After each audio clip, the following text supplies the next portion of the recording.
Hello and welcome to Film 2251, The Art of Adaptation. Today we are going to talk about the notion of fidelity. So far in this course, we talked about certain necessary changes in transferring a text from one medium to the other. And we said that in this process has to change certain essential characteristics of the original text based on different facts, the time that it was made, the location that it was made, his own judgment, the dominant ideology of the time. Also, this should happen because of the stylistic differences between cinema and literature. For example, in cinema, we have this sort of temporal limitation. So we cannot really include every details or all the characters. For example, if there is an adaptation of War and Peace by Tolstoy, the original book has more than 900 characters. That transformation of all of them into the movie is not going to be a clever idea. We discussed about other issues in narration in fiction films. For example, the use of voiceover is not really a good idea to describe the book or a novel in voiceover narration. For example, if you remember our session on Shakespeare, I talked about how different adaptations of Macbeth are, how Kurosawa's adaptation is different than that of Orson Welles or Roman Polanski. And even the question of fate that is very important in that novel is like the answer of the director to that question is very different. It seems that Polanski's understanding of what fate is very different than that of Orson Welles or Kurosawa, and also the political situation that the movie was made into, the sociocultural issues around the film. Is it made in post-war Japan or in the 70s in the United States? So Polanski's version when America was involved with Vietnam War, for example.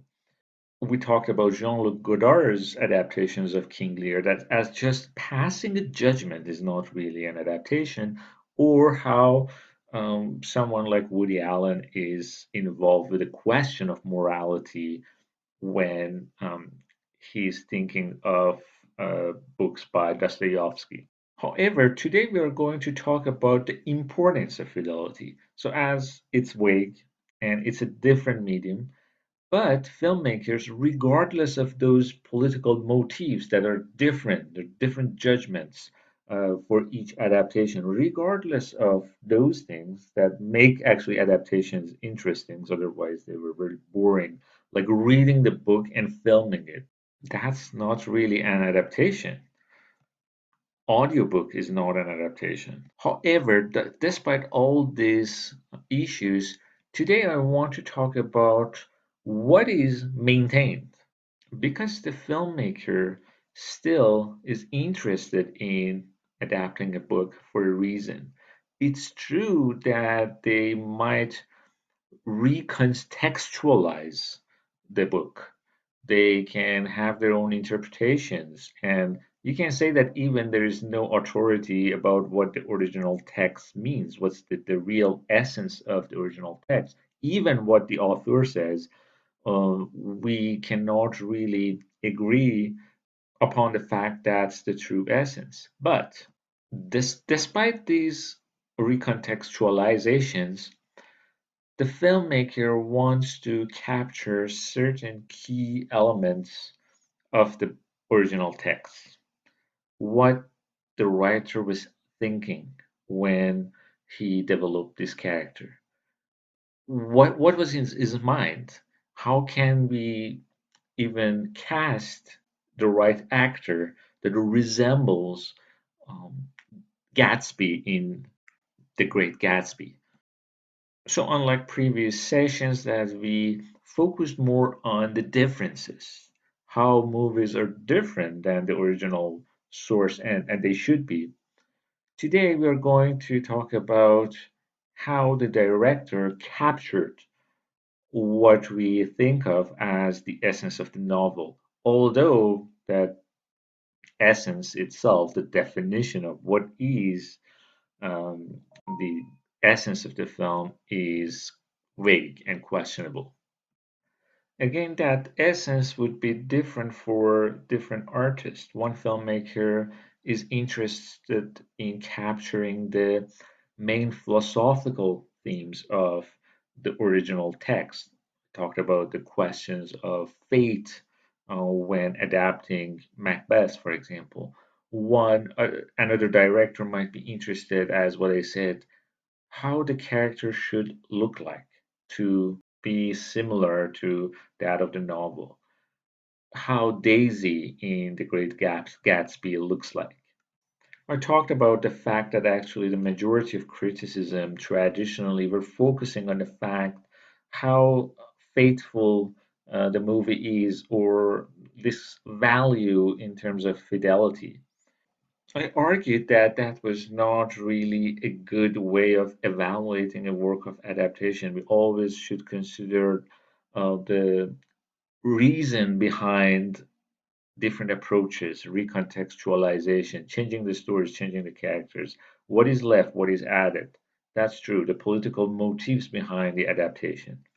However, that doesn't mean searching for the essence is always wrong. So a good adaptation, as I said, would capture something about the essence of the novel, the soul of the original text, or what we call true to the spirit of the book or any other literary work. So when we try to evaluate that aspect of the adaptation and not look at the adaptation itself in its, again, socio-historical situation, we think of it, first of all need to know what the real, again, essence of the original text is to understand what would be what we call the ideal construct of it. We know that reading a book and watching a movies are very independent activities, but at this point, it is an art to transfer a meaning from one to the other. So while the filmmaker can recontextualize the original source, like Kurosawa, taking Shakespeare into medieval Japan, for example, and adds ideas about post nuclear trauma into the play, there's something that is always transferred from the book authentically.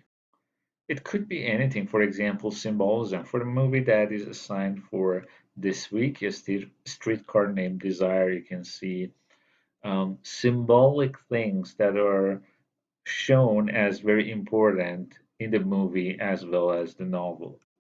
The clip that you're watching is taken from a movie called Paris, which is an Iranian adaptation of a book by J.D. Salinger called Franny and Zoe. The movie is directed by Dariush Merjoui in late 90s. So it totally changed the setting. An American novel is now transferred into an Iranian setting. But what is interesting is that the director kept certain symbolic elements from the original book. The objects that are important in the book are there in this Iranian adaptation. For example, many religious symbolism that is used in the book ambiguously is here, although it's a different religion. It's not like he didn't use images from Christianity. So again, the difference between the film medium and a book, and also the uh, cultural settings that is very different. An American novel now it's an Iranian setting, but what is important for the filmmaker is to keep the key symbolic elements in his film. Other issues that are important are how the characters look like, the emotion, the feelings, the performances of the characters, the philosophical themes presented, in the book. So these are the things that sometimes should transfer from one medium to the other without losing their soul. Certain issues that are purely cinematic, for example, the music that the filmmaker adds, if it captures the feeling that when we read the novel would get, that's a very successful adaptation. Sometimes we say even the rhythm of the film, the kind of how uh, fast the movie is edited, we say that, oh, actually, this movie should be edited like that. This is, I think, the way the speed of the original novel was when I read it, or even the texture, the color. Sometimes um, the book describes certain scenes or locations, and when, like you see that in the movie's mise en scène, it captures that overall mood you get when you read the book. Many American films in the 50s and the 60s tried to recreate faithful adaptations of great American literature, sometimes like with the case of Gone with the Wind or A Streetcar Named Desire. The writer was even either present during the shooting or helped the writing of the script. For example, pay attention to the next clip from Who's Afraid of Virginia Woolf and see how through the performances, the acting, although the entire um, play is taking place in one room, but the main feeling and the tension in the story has been captured greatly. So scenes like that cannot be portrayed in plays. These extreme close-ups with use of lenses that actually exaggerate the facial expressions. In theater, we see the entire look of the setting. The entire film is taking place in a room, like the play, with four characters, but we can get too close and we can see these sort of framings. These things are impossible in non-cinematic performances to have the foreground, midground, and background all in close-ups, and like you see that the head of the older woman is blocking partially the scene. So although all these cinematic issues are used, and the film is not just lazy adaptations of the original novel, but it kept the essence of the novel. Like location is taking place in one room. Um, but more important than that is the performances, the acting and dialogue that really gets the tension that is written in the original text pretty well. He has a very firm body. Have you? Oh, I think that's very nice. Well, you never know. You know, once you have it. You never know when it's going to come in handy. I was going to say, why give it up until you have to? I couldn't agree with you more. I couldn't agree with you more. Martha, your obscenity is beyond human. George here doesn't cotton too much to body talk. Paunchy here isn't too happy when the conversation moves to muscle. How much do you want? 155, 150. Still at the old middleweight limit, huh? That's pretty good. Hey, George, tell him about the boxing match we had. Christ. George, tell them about it. You tell him, Martha, you're good at it. Is he all right? Oh, sure. See, George and I had this boxing match a couple of years after we were married. A boxing match, the two of you? Oh, really? Yeah, the two of us, really. I can't imagine it. Well, it wasn't in a ring or anything like that, you know. Oh. See, Daddy was on this physical fitness kick. So he had a couple of us over one Sunday, and we all went out in the back, and Daddy put the gloves on himself, and he asked George to box with him. And George didn't want to. Yeah. So Daddy was saying, "Come on, young man, what sort of a son-in-law are you?" and stuff like that. And while this was going on, I don't know why I did it. I got into a pair of gloves myself, and I snuck up behind George, just kidding, and yelled, "Hey, George!" And let go with a sort of roundhouse right. Just kidding me. Yeah. And George wheeled around real quick and caught it right in the jaw. Pow! He caught it right in the jaw. And he was off balance. He must have been.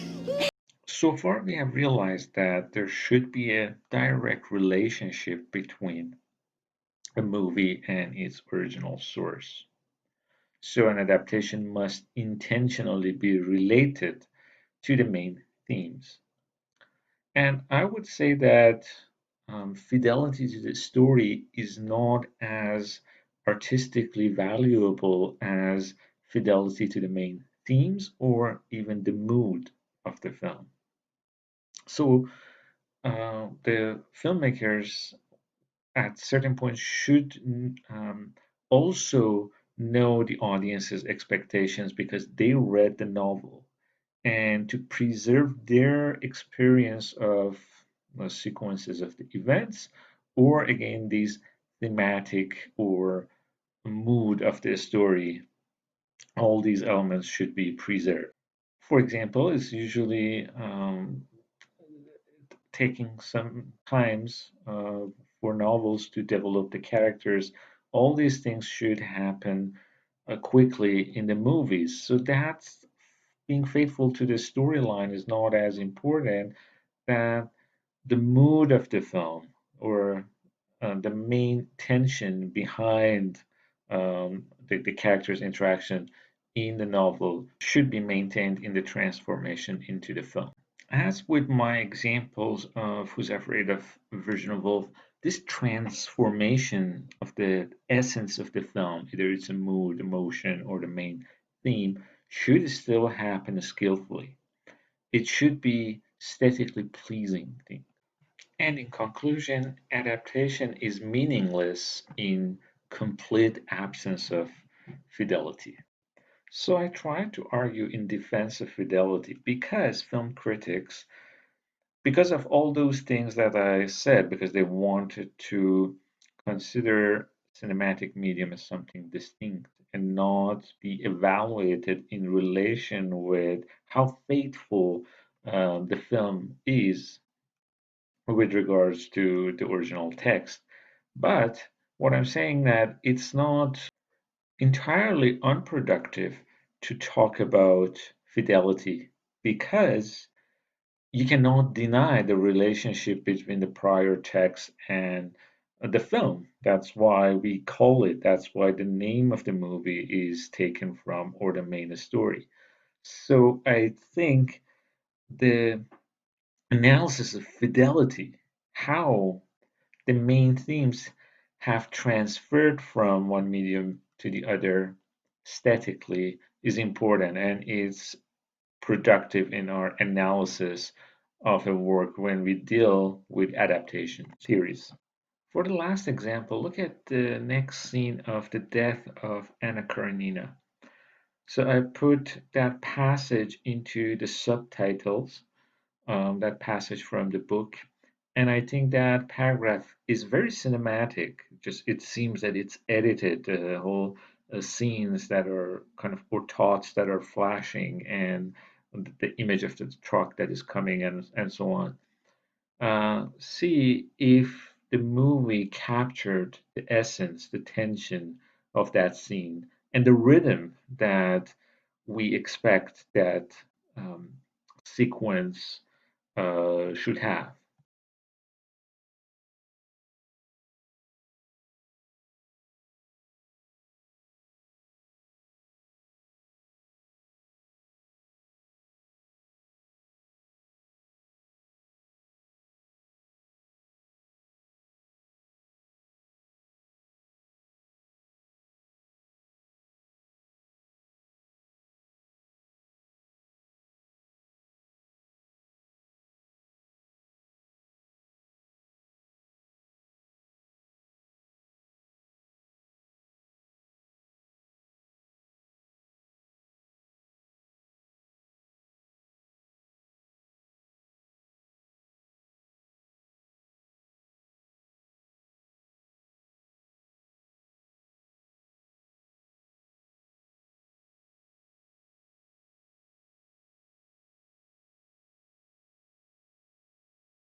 So for this week, I decided to use A Streetcar Named Desire, and you can think of the question of fidelity.